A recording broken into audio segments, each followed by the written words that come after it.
Hello, hello, you guys. Okay, welcome to 90 Days of Greatness. This is National Sales Director Leah. Oh my goodness, this day has been filled with opportunities upon opportunities. So I've got 3 hopefully sleeping children in my house right now. And so the plan is that they stay sleeping. But if you hear a knock or see a small person walk through that door, just be prepared for that.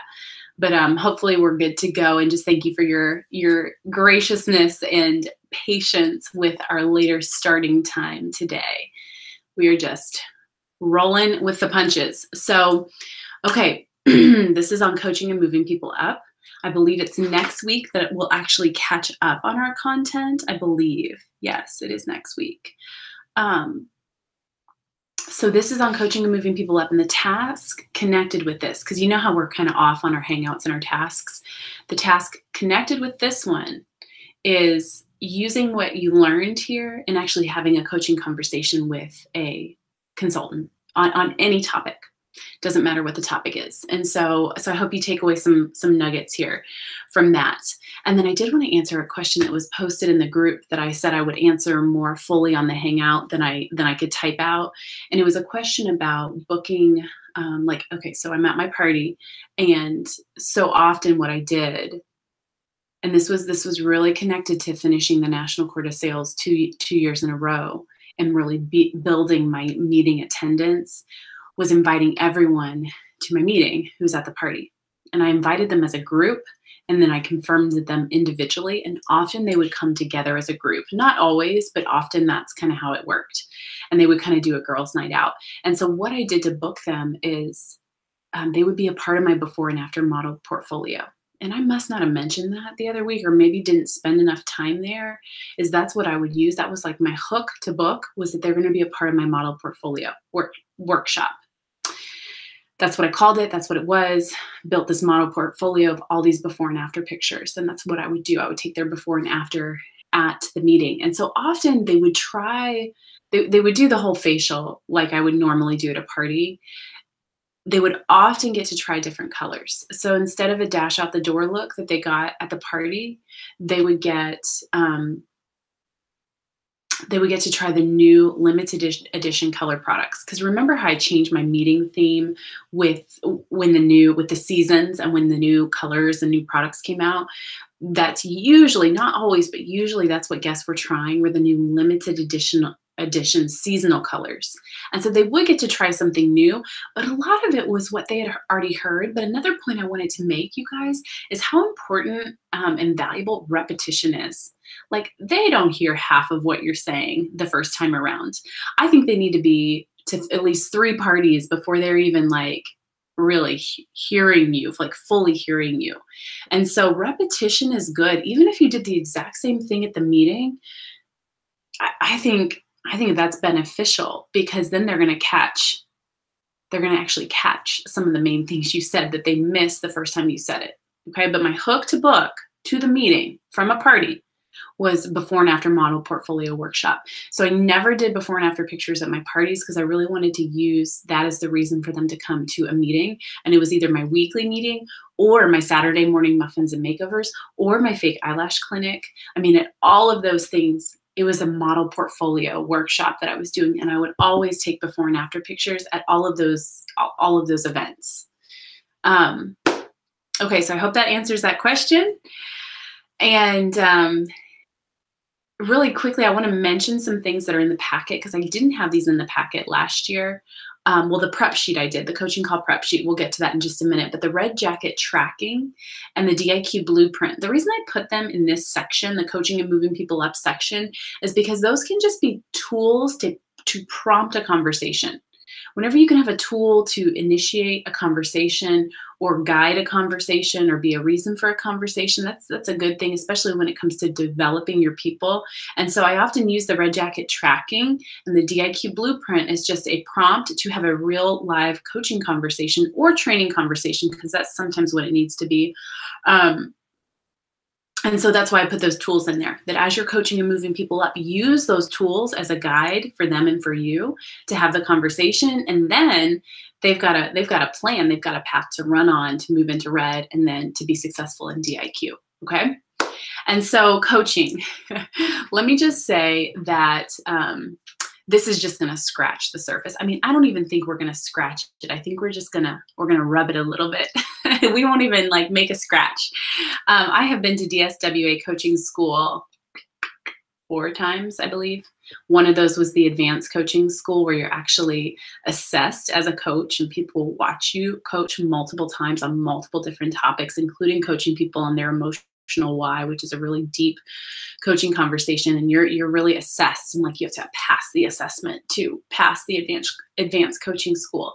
And so I basically invested the year of 2016 in going to 4 coaching schools and hosting one of my own. And so that would be, each of them were 3 days, times 4 is 12. That's 12 days of content. And they were, maybe 20 hours each session. So 20 times 4, 80 hours of content that I have consumed. Almost all of it the same information, but it's just so much. So I've consumed so much information on coaching, you guys, and I'm about to spend the next 55 minutes from this point on sharing it with you. And so that's why we're not even scratching the surface. We're just sort of rubbing it or tickling it, because there's just no way we could cover all that content. So let me just say this. I'm not even supposed to promote it. So I'm not going to promote it, but you know what I'm saying. DSWA Coaching School is an incredible opportunity to really master the skill of coaching. And so let me rub the surface here for you. And let's just kind of go over some nuts and bolts about what coaching is and kind of define it. And you will want to master this skill because it's key to developing your people. And oh man, I can just go off on so many different tangents. So let me just hone it in here, okay? So again, what do we essentially do as leaders in Mary Kay? We've had this conversation before. What do we essentially, if you just had to like boil it down to what we do, what is it? It's talking to people. That's what we do. We talk to people. We talk to our consultants. We talk to our unit. We talk to our key people. We talk to our new people. We talk to our customers. We talk to our prospects. We talk at the meeting. We talk to people. And so the skill of coaching is about how to talk to people. And so this skill literally touches every part of your business in different ways, but it touches everything that we do because we are talking to people. So this is not just something you apply to coaching and moving people up. This is going to impact how you speak at your skincare classes. It's going to impact how you do individual consultations. It's going to impact how you speak to a prospect. It really touches everything. And so it's a way of talking to people and communicating and having conversations that honor, serve, and love people. I think that's a great definition of coaching. It's a way of talking to people that honors them, serves them, and loves them. Okay, so coaching is not training, and that's really 2 different things that I used to think was kind of the same.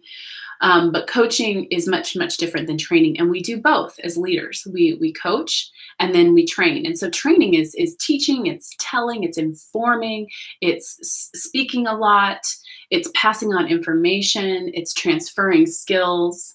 Whereas coaching is very, very different than that. Like when you think of a teacher up in front of a group, you think of that teacher as giving the most information. And it kind of flops when you're coaching. When you're coaching, you're talking a lot less and you're listening a lot more. And the person that you're coaching is the one doing most of the talking. Okay, so training and teaching, you're giving information. In coaching, you're drawing information out of someone else. So if that helps you to differentiate the 2. I think when a new consultant comes into our unit, her first 6 to 8 weeks, we are primarily her trainer. We're her trainer, her teacher, and yes, we coach her as well, because remember, coaching affects every conversation, but primarily we take more of a teaching training role with her, because we just want to transfer knowledge and information and support and resources, and we want to just give all that to her.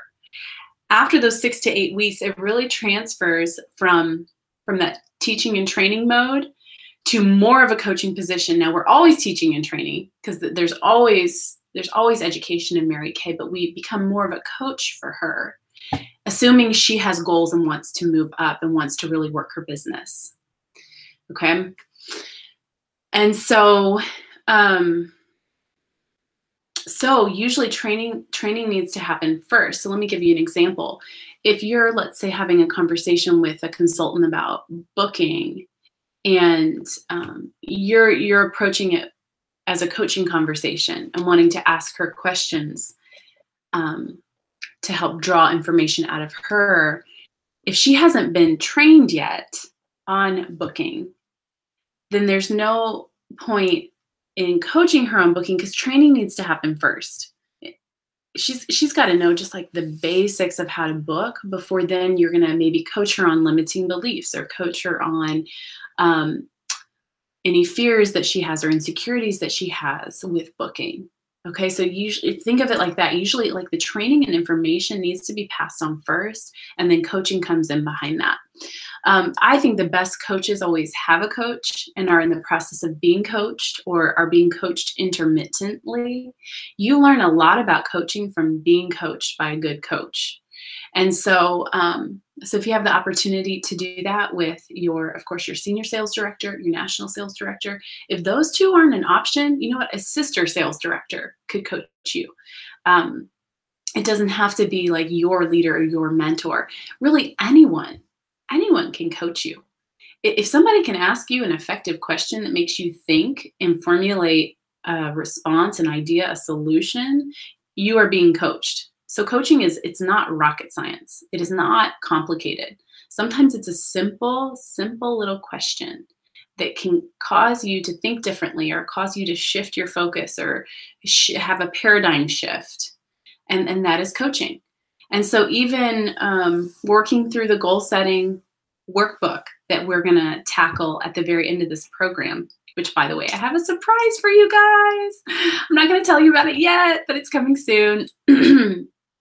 So the questions in the goal setting part are designed to be coaching questions and to ask you questions that you don't normally ask yourself. Okay, sometimes we don't ask ourselves questions because we are ourselves. And so you need somebody from the outside to ask you questions you wouldn't normally ask yourself. And so those are how those questions are designed to draw information out of you so you can process and hopefully think differently and think a new thought.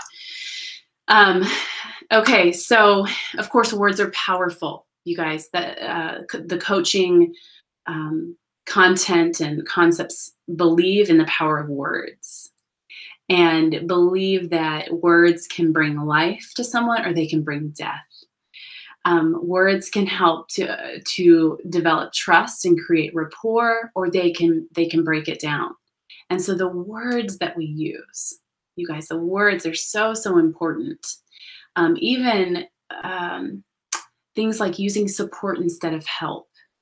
I try not to ever ask my consultants or my directors, how can I help you? Because that makes the assumption that they need my help. And I don't want my people to need my help, but I want to support them. So how can I best be a support to you? How can I be most supportive in this? Not how can I help you? Because you see the difference between those two? And you wouldn't think that would be a big deal, but it is. It is. The difference between help and support with your people, it's a whole different mindset that you create in your organization when you're the leader that supports, not the leader that they need help from. Okay, they're fully capable of doing it on their own, and we want our people to be empowered. Even using the word but, okay, you know, when you say la la la la la la la, but la la la la la la la. Whenever you say but, you just negated everything that you said. You said this and this and this and that, but, so you just like threw that out. And all they're going to hear is what you said after that. And so we want to learn to insert and instead of but. And it makes a difference. It helps people to bring their walls down. It develops trust when we're not negating what we said in the beginning part of our sentence. Okay. Think about going into a store, you guys. I think this is a good example. if you're shopping, you go into some stores where, the salespeople that are there are obviously making commissions, so they want to help you. And so someone walks up to you, what do they normally ask? Can I help you? Or some kind of version of that. They ask a yes or no question. Okay. And so what's always your answer? No. No, I'm just looking. Like, no, I'm just looking. Versus like if somebody walks up to you and says like, hey, my name is so-and-so. If you need anything, I'm going to be right over here. Do you see how that opens up communication versus can I help you? Even if you know you need help, even if you know what you're looking for, can I help you just invites a no. It just does. It just invites a no. Do you know on career surveys, if you say, what do you have any questions? What's often the answer? Unless they were prompted to be prepared with questions, what's always the answer? No. Like, no, I don't have any questions. But so I've switched from asking, do you have any questions, to like, hey, what questions do you have? Okay, so it's the assumption that she does have questions. You're just asking it in a different way to draw it out of her. Instead of what questions do you have? I don't have any. I can't think of any. Okay, so words are powerful. They're powerful. And they always communicate a message and then a message with a message. Okay, so you communicate what you say with your words, but then there's always like a message that's coming with them. There's always a feeling, an emotion, a connotation that comes along with our words. And so DSWA coaching school covers that really beautiful about the power of words.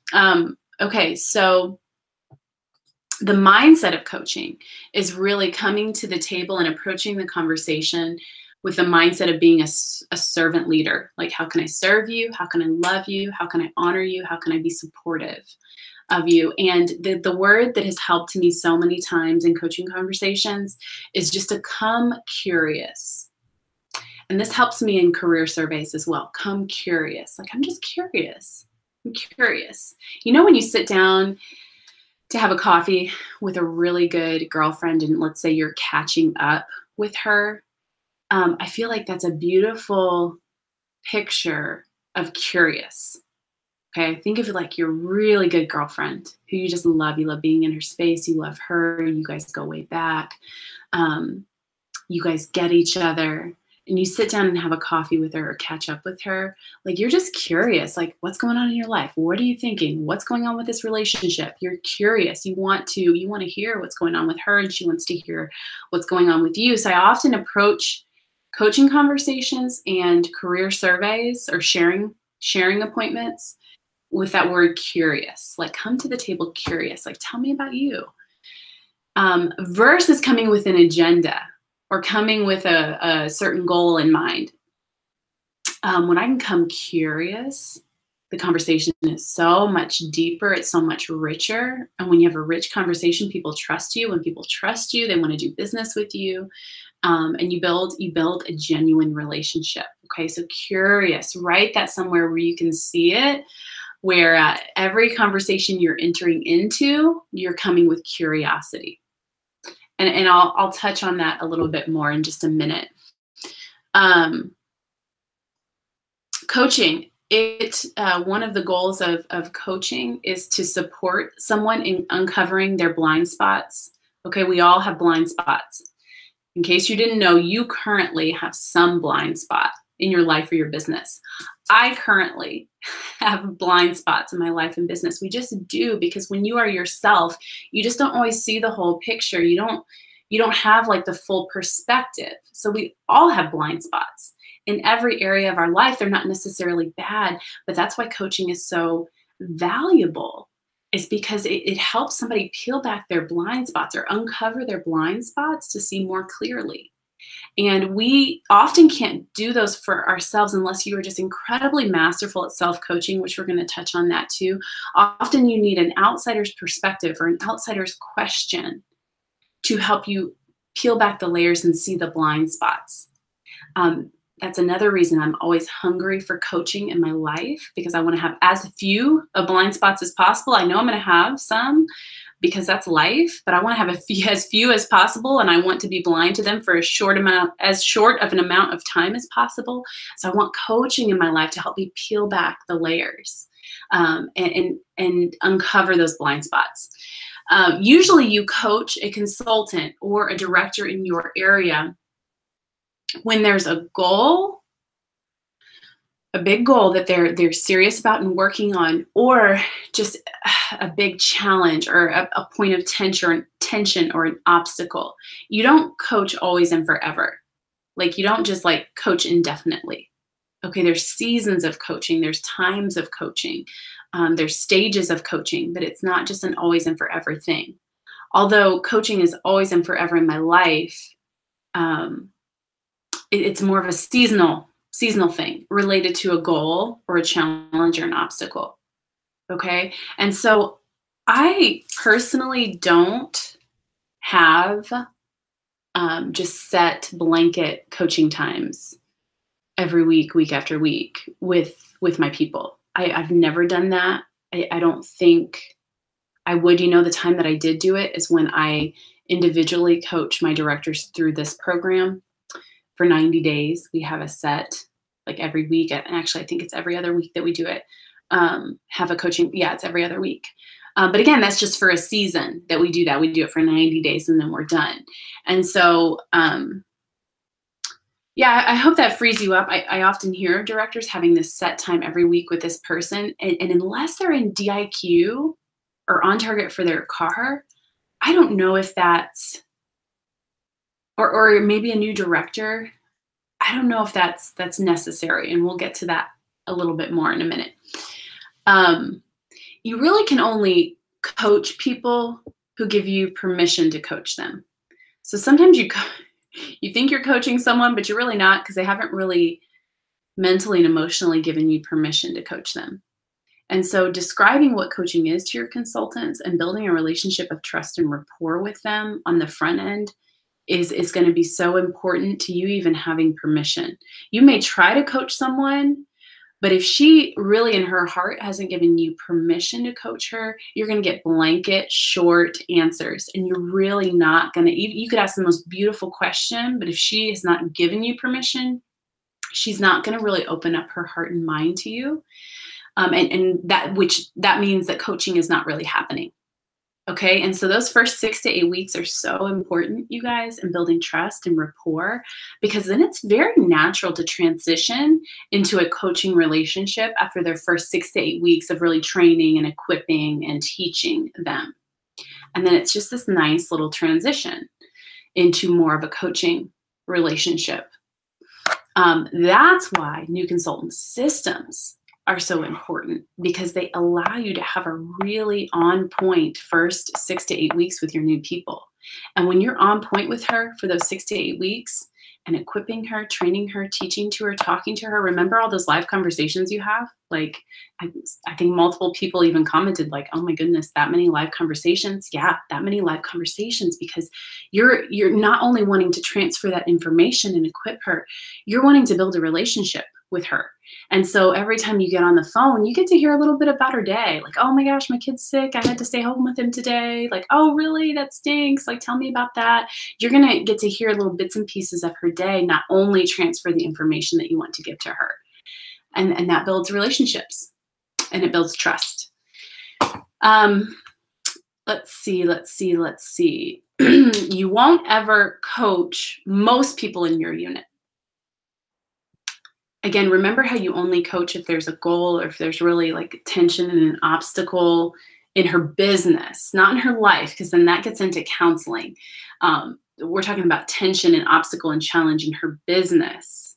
That's when you coach. And so most people really won't ever be coached by you because it's not necessary. Most people are going to go through their 6 to 8 weeks of training and they're going to be equipped by you. And you're going to love them where they're at, and you're going to continue the ongoing training and education that you have in your unit. You're going to check in with them. You're going to love them. They're going to love you. They're going to love the products. And you're going to have systems for communication that you're always feeding them what they love, which is the products and feeling a part of a Mary Kay family. And you won't ever enter into, hey, let me coach you on, your limiting beliefs about booking calls so you can get your date book filled up so you can move into red. Because the majority of your unit is not going to do that. And that's normal. That's okay. Okay, so just keep in mind, not every person that comes in is going to necessarily enter into that coaching relationship with you. You cannot coach people you need. You also cannot lead people that you need. And so we're going to talk about that in a minute. I want you to remember the word neutral. Okay, so you go in curious, you also go in neutral. Neutral means you're detached from what she chooses to do or not to do. And we will touch on that. And so going back to some of our first hangouts, what did we spend the first 3 weeks on? Systems for your personal business. Because when that's on point, you really should never be in a position where you do in fact need someone. And the way you position yourself to not need your people is to take personal responsibility and to always be out in the field so that there's no desperate need for your people to make decisions you want them to make.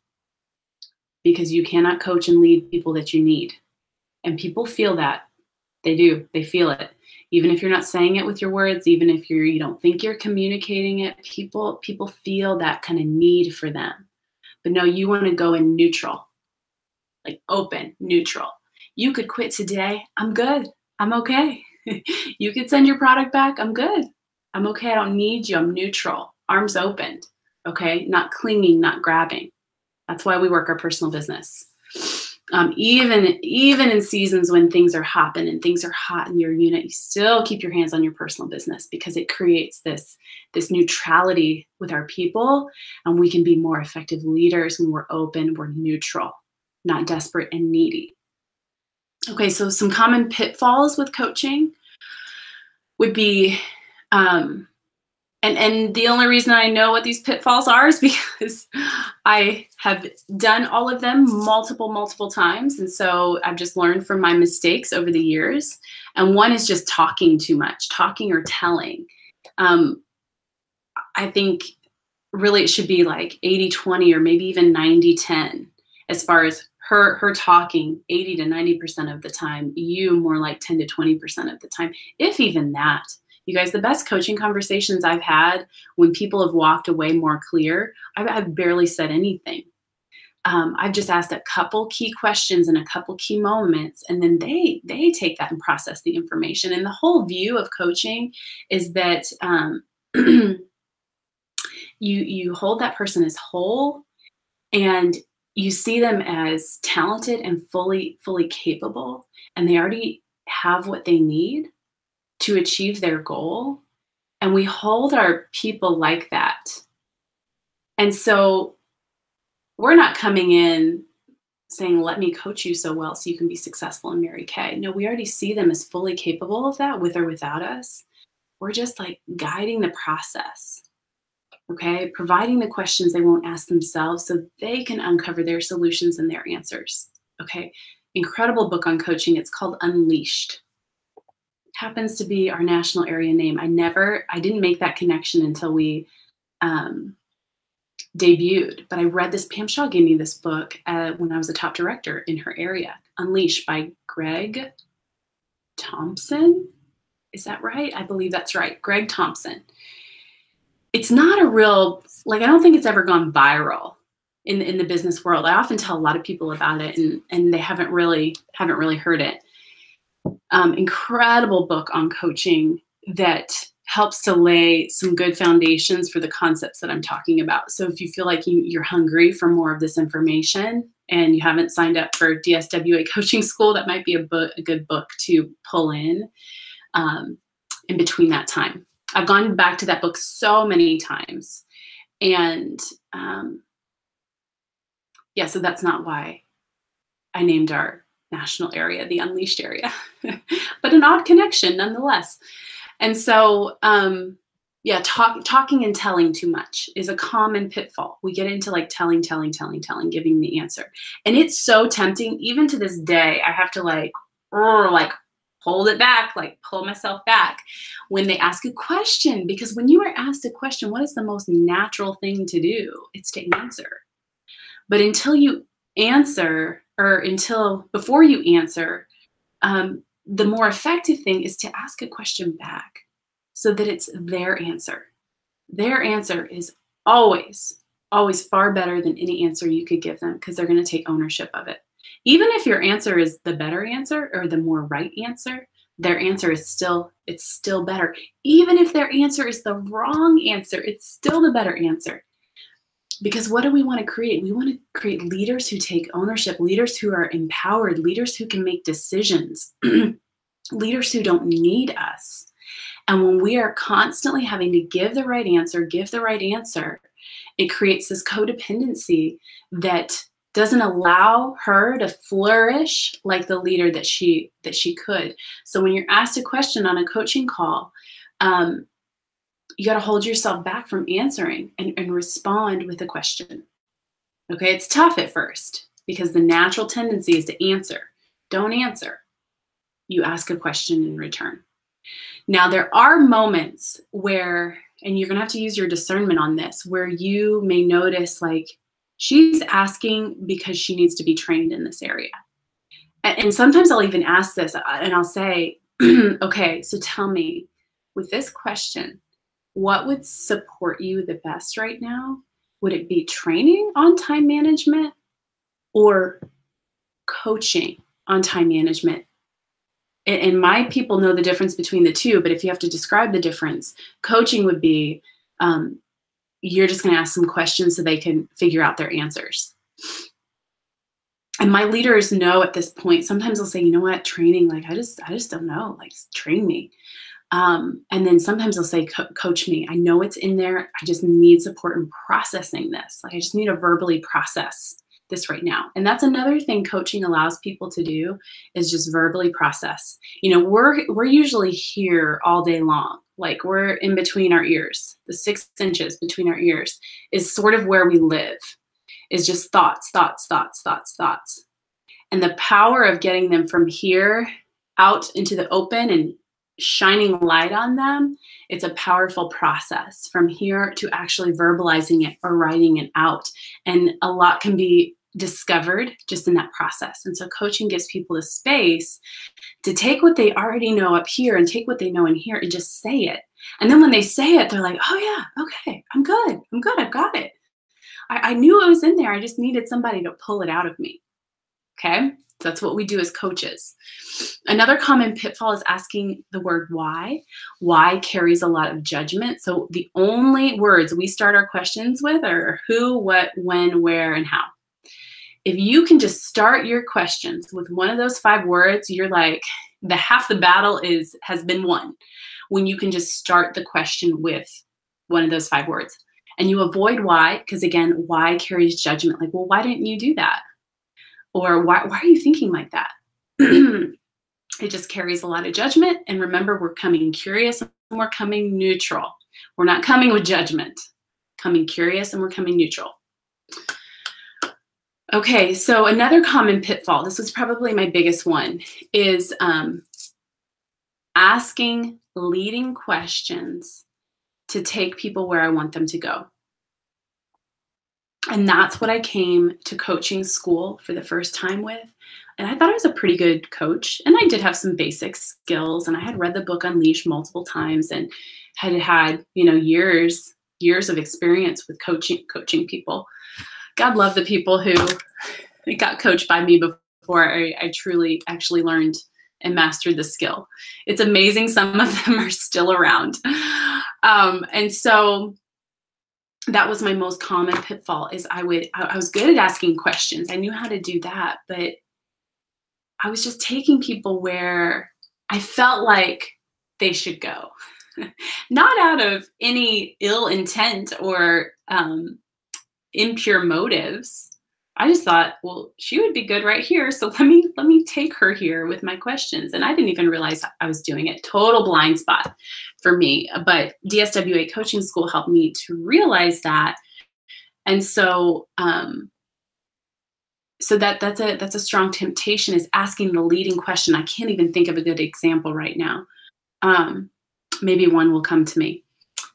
But again, coming curious. And go back to the conversation with your really good girlfriend. You're sitting down for coffee to catch up. Like, you're not coming to the table with an agenda. You don't want to take her anywhere, or lead her anywhere. You want to hear what's going on in her life. Okay, again, coming curious. And I have to go back to that analogy many times in my coaching conversations, because like I wouldn't lead a girlfriend in that kind of conversation, I also don't want to lead my people, with questions. I want to ask questions out of curiosity, not out of a desire to take them somewhere. Even if that somewhere is in their best interest, still you don't want to lead them there. Okay, another common pitfall in coaching is just moving into counseling. And this is a tough one, you guys, because as leaders, we are privy to some of people's most intimate situations in their life, some of their most challenging situations, some of the most heartbreaking situations in people's lives. So we become privy to that as their leader and their coach. And it can sometimes just cross the line of going into a place where we are just not positioned as their leader and as their director to go. And so you know some of the big ones, any marital problems, addictions, abuse, things like that. I mean, that's pretty much a red flashing light that you would recommend professional help or professional counseling. When it goes past a point of, how can I support you in your business? Okay. And so you don't want to move to a counseling role. You want to stay in the lane of, you are a coach for her Mary Kay business. Another common pitfall is coaching people who aren't working. Okay. I see this a lot with directors. And sometimes even those regular, like, every Monday at noon, we have a coaching conversation. And it's been like 2 months since she's booked a party. I'm like, what are you talking about?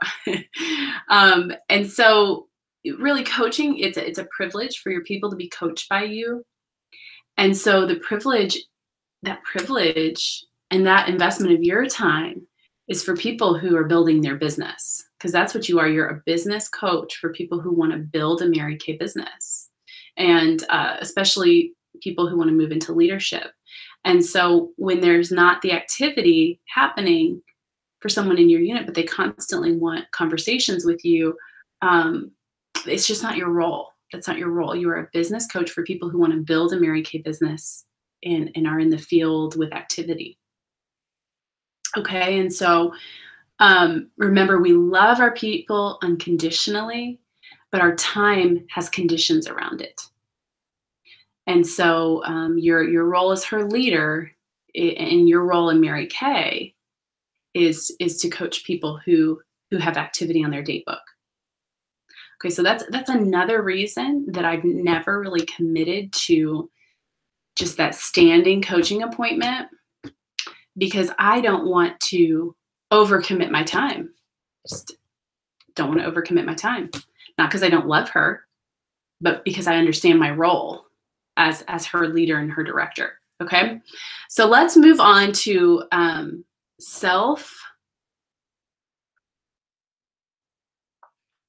Let's talk about self-leading, self-motivation, self-coaching. I believe they all are sort of intermingled and fall into the same category here.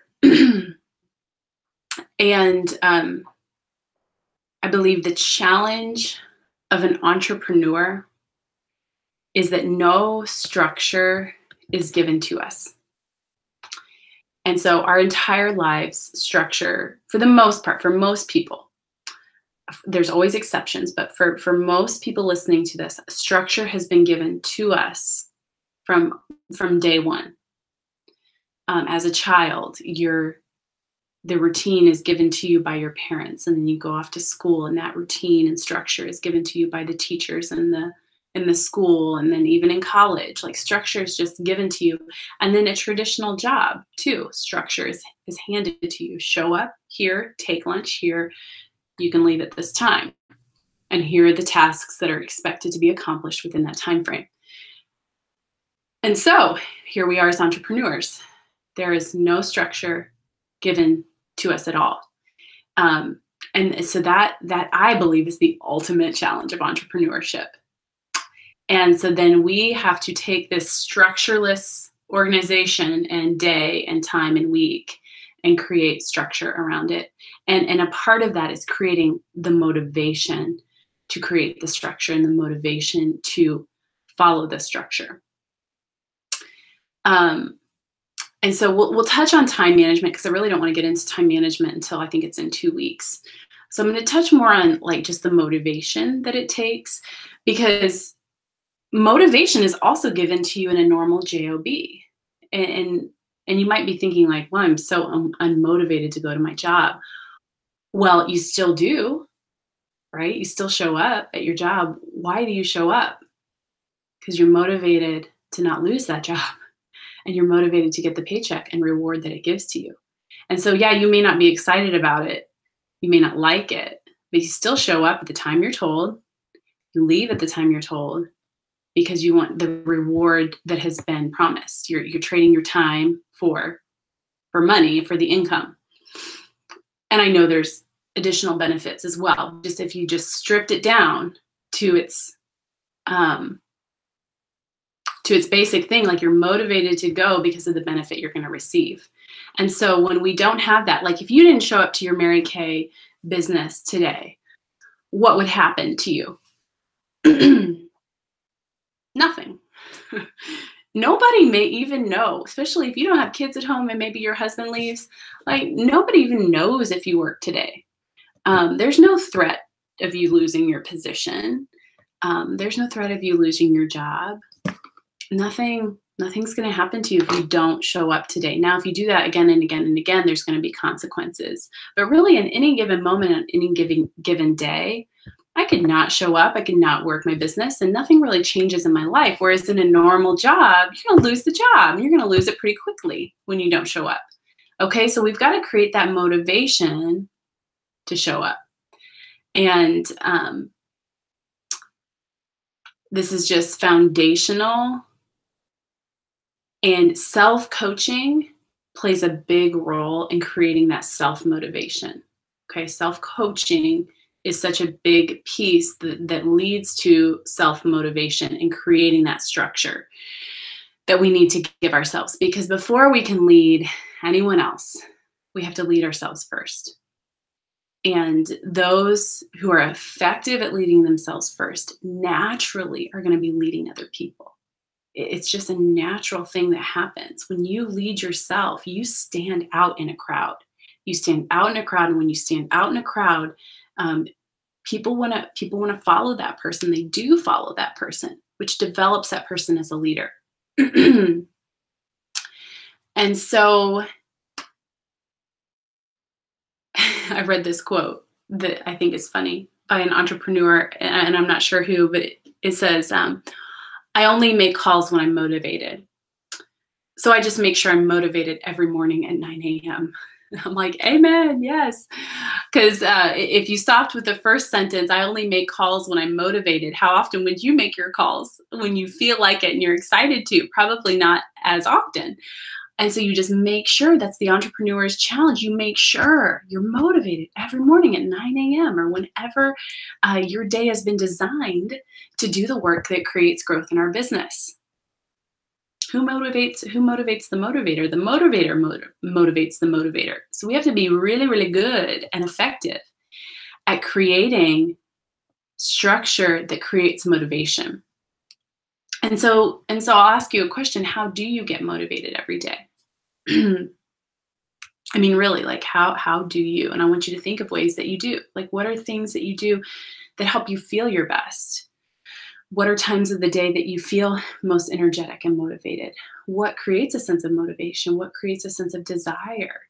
for you? Are you more motivated by the carrot or the stick? That's an important thing to know about yourself. The carrot is like the reward you get for doing it. The stick is like the consequence for not doing it. Some people are more motivated by one or the other. And so which one is it for you? And then use that knowledge, that self-knowledge, to create motivation in your day. Like either you get more rewards or you get more consequences, because it's going to create motivation. And so truly, truly, what motivates you? It's important to know that about yourself so you can design that into the structure of your day. The scrolls, I think that's another important tool and resource to use as you guys read these. And I know you're getting close to 90 days of reading the scrolls. And I want to encourage you to continue on, because as they become a part of you, they are very, very effective in the self-coaching, which leads to self-motivation, which leads to better structure in working our day. Okay, let me keep moving on, because I want to cover everything today. And I'm going to go over some just basic coaching tips for you to take this information, and I hope I give you something really concrete that you can take and then implement into your business. And one of them is a prep sheet. That is in your workbook. And I did learn this from coaching school. And it's a total game changer when having conversations. And it's a great tool to use to introduce the concept of coaching. And I wouldn't introduce this until those 6 to 8 weeks go by. And you're sort of transitioning into that coaching relationship with her, would be a good time to introduce the prep sheet.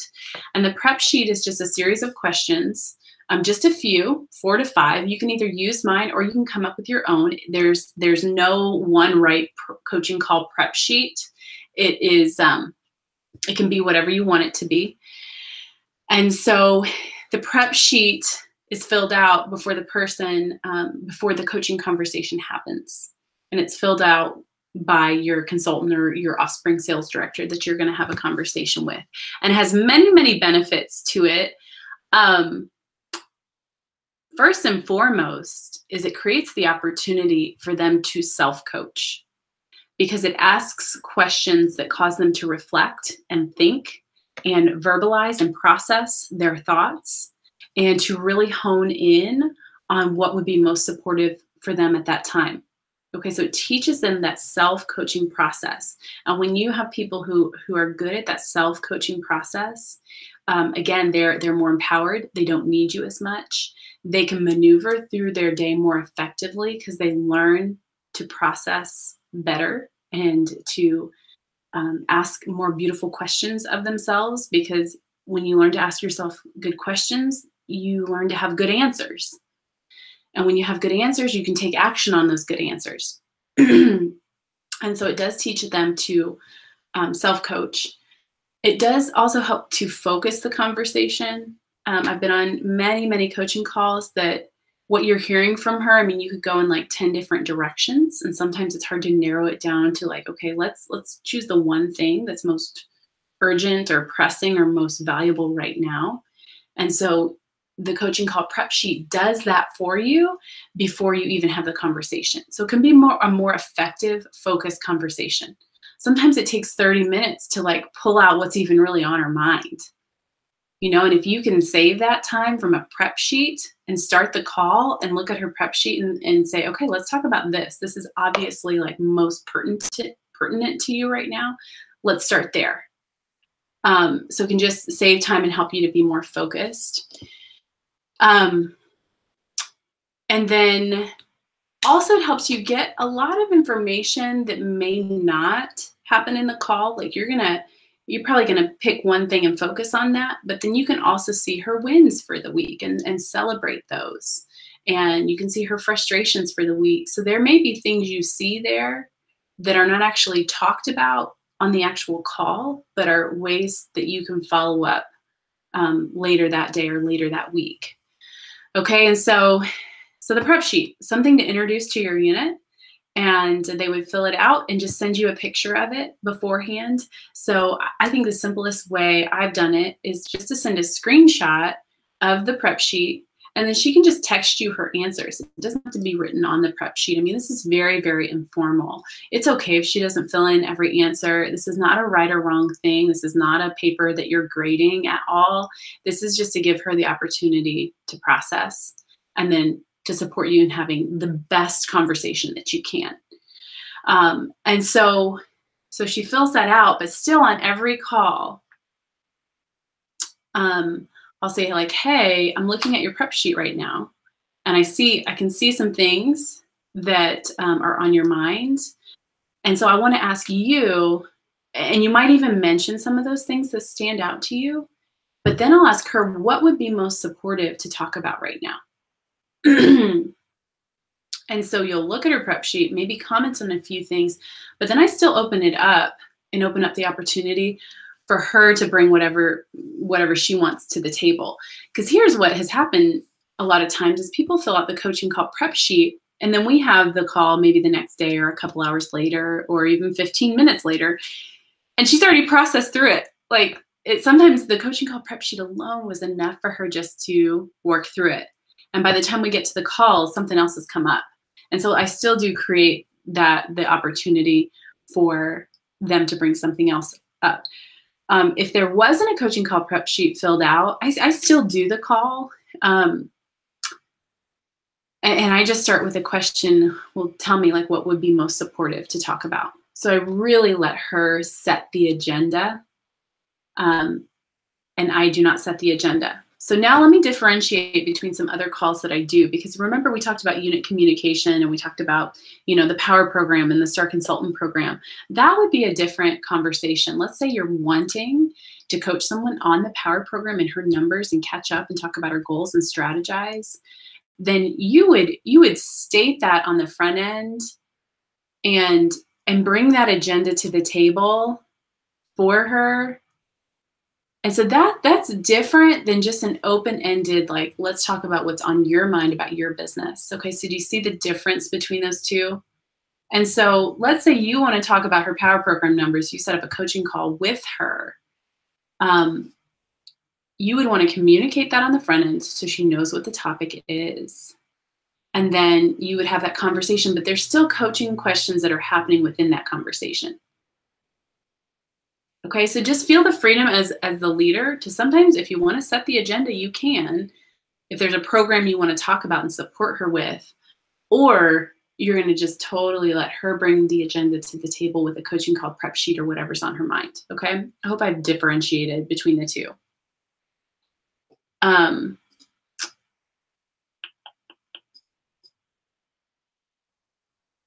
Okay, again, I just want to say this again. Like I probably would not be having a coaching conversation with a consultant in my unit unless a book 5 or book 10 was completed, or she's just in a place of major challenge and limiting belief within her business. I observe that there are a lot of coaching call conversations happening that may not need to be or may not be the most effective use of your time or your highest priority. Okay, keep in mind your people want to talk to you, and they desire to be in your space and they desire that attention. And so you would want to set up some expectations for what these coaching calls would. Not that they have to earn a coaching call with you. I don't think you would. Like, I'm not going to talk to you unless you have a book 5 or book 10.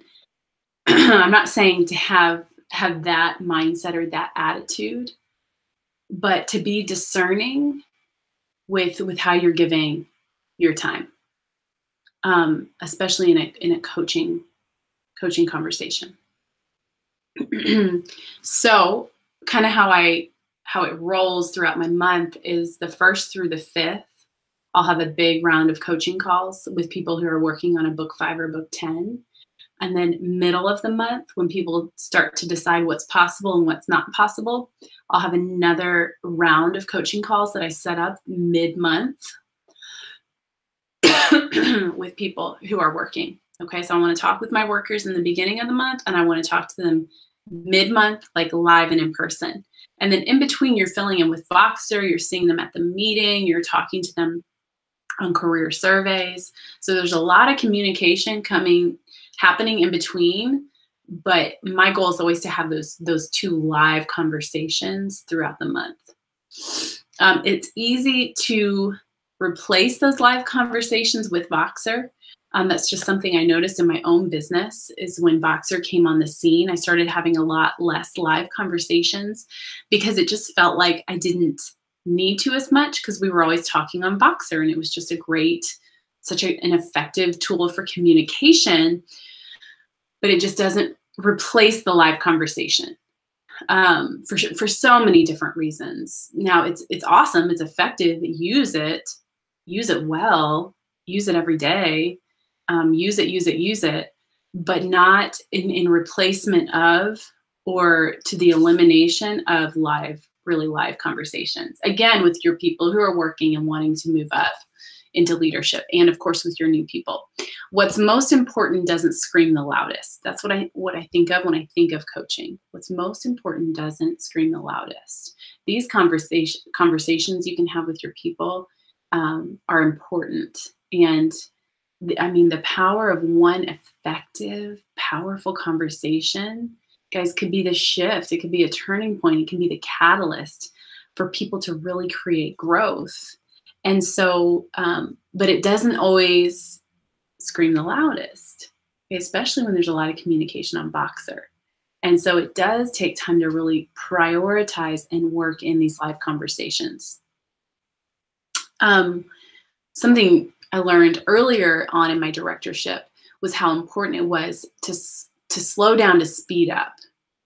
I often just had an agenda and had a lot to do. So it was like, boom, let me talk to you about this, and then let me call the next person, and then let me call the next person. And I had to learn to slow down, like to slow down my agenda, to slow down the pace of the conversation, to speed up the trust and building rapport, and to speed up the relationship, and to speed up her results and her effectiveness in her business. So I often have to remind myself, like, slow down, slow down, slow down. To let the conversation unfold. And so sometimes that's embracing like the awkward silence. In coaching school, they call it the precious pause. It's this moment of just silence. And either it's silence from you or it's silence from her. Sometimes you might ask her a question and she's thinking about it, and that's good. You just let her think and process. Don't pop her thought bubble by saying something just because it feels awkward. Okay, you ask her a question and there's a pause, that's a good sign. She's thinking. And that's good. And then sometimes she'll say something and you're not sure what to say in response. You guys, it's okay to pause. It's okay to take your time. It's okay to have maybe a little bit of awkward silence. On a lot of my coaching calls, I say,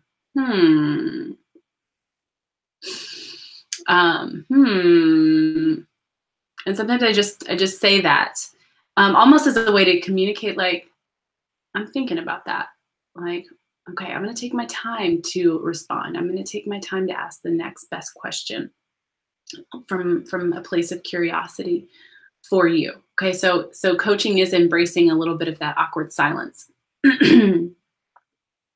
Let go of the pressure to have the perfect question.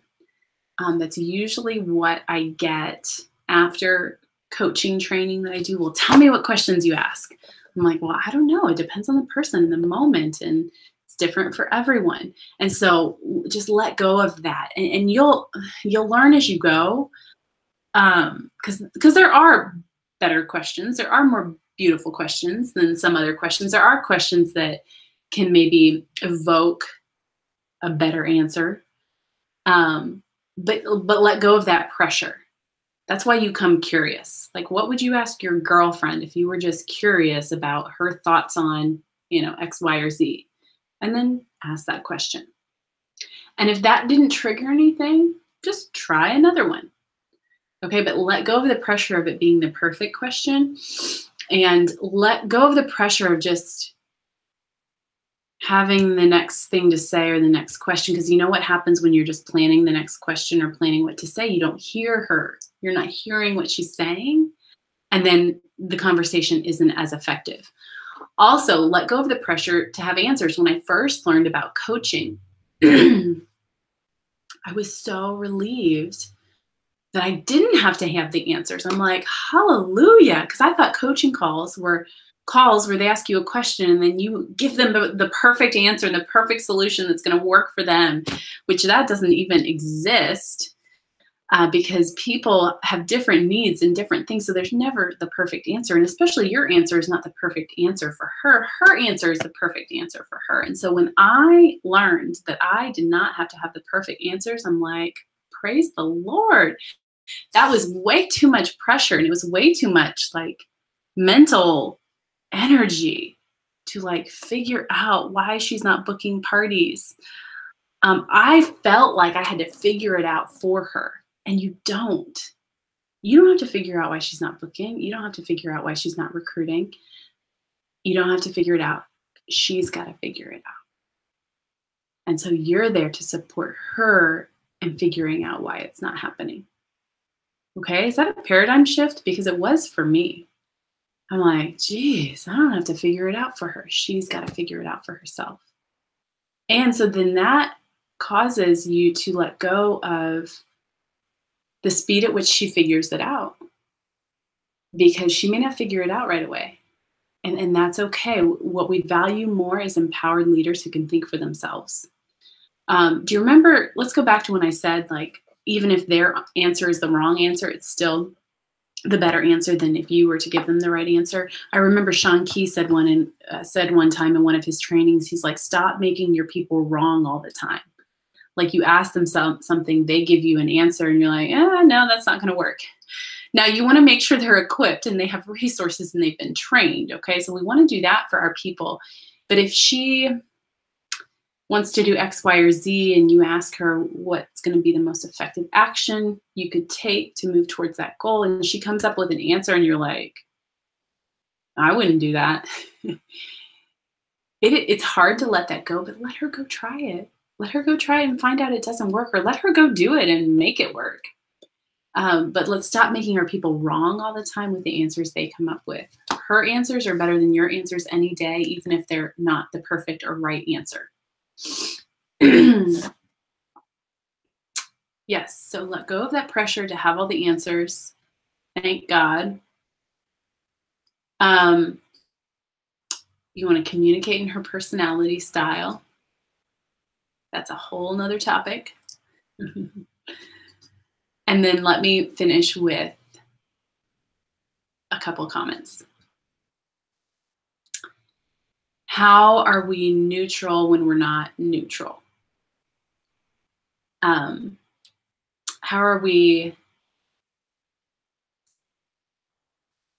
do we lead people and not need them, but then we do need them? So there's many answers to that question. And I think it's so important as a leader to be all in for your people, like all in belief and support, in coaching, in training, in guiding, in equipping, in mentoring, and loving. Like you're all in for her. But then emotionally disconnected to what they choose to do or choose not to do. It's like a dance. And there's a lot of gray area.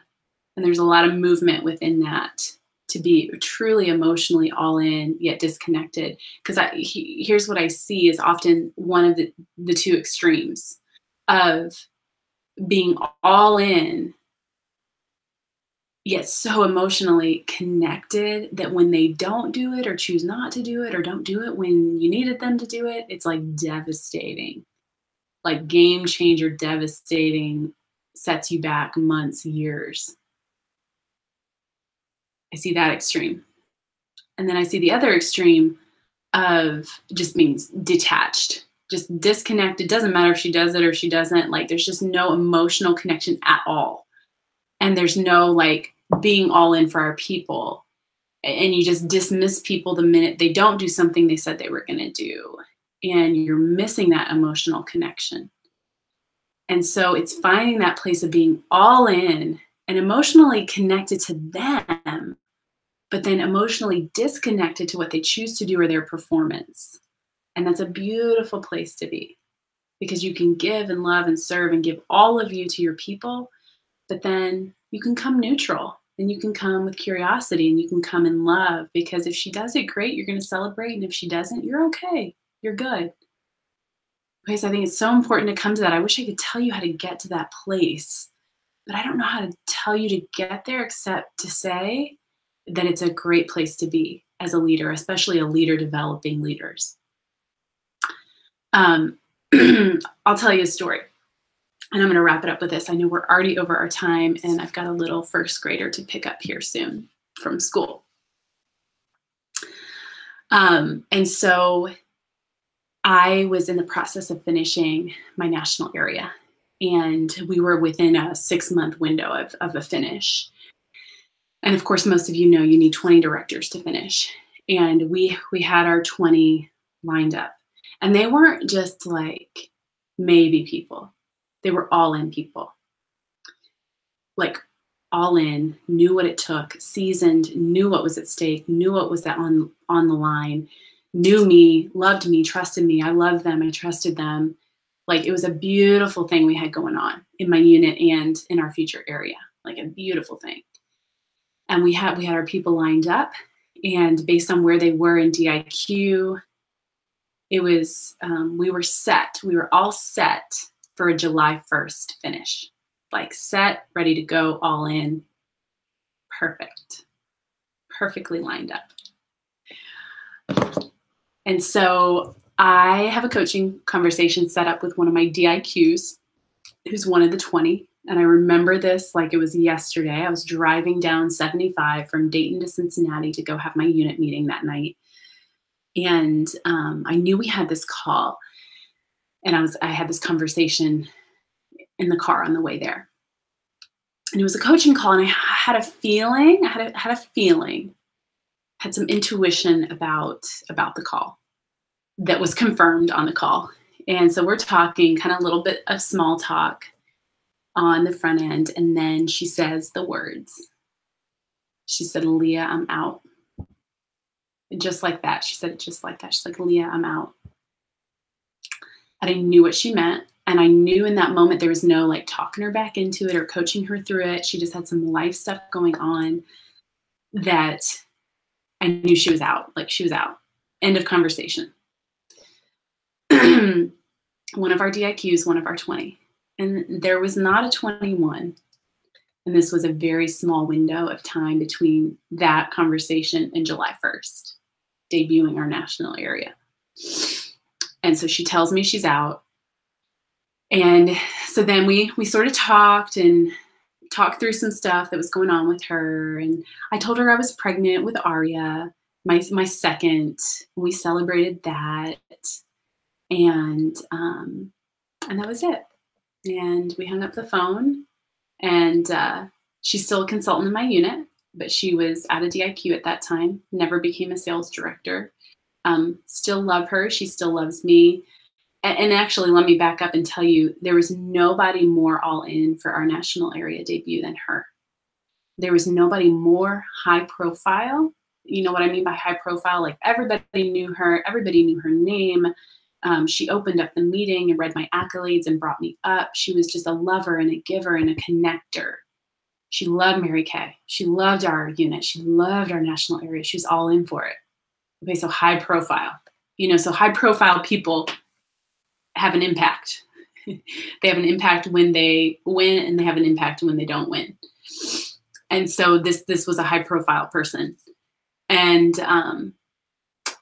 she just couldn't do it. She couldn't do it for a variety of different personal reasons.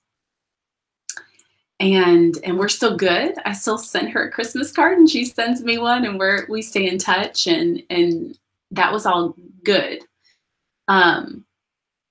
But I remember hanging up the phone, and I feel like the tears kind of welling up in my eyes. And it was a season I was reading the scrolls like hardcore too. So that was helpful in self-coaching. And all of a sudden I was just filled with this presence and peace from God that was like indescribable. And I just heard him say, like, I've got you. I've got you. It's okay. And so I let it go. I just really, like, when you think of like gripping something really hard and then like releasing, like I let it go. My heart and my mind just poof, let it go. It was gone.